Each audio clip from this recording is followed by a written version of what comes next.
Another day, another work na naman si Miss Shanyo.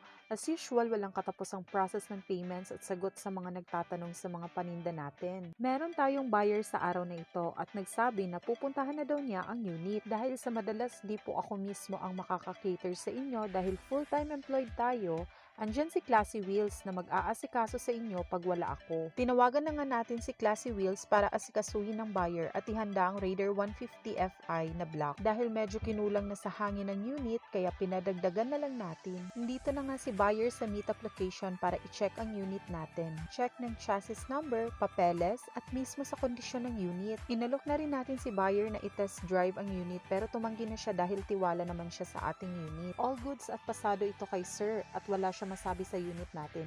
Kita naman kung gaano kaganda yung unit natin. Maraming salamat sa pagtangkilik dito sa Classy Wheels. Huwag kalimutang i-like ang Classy Wheels. Bye mga kasyan!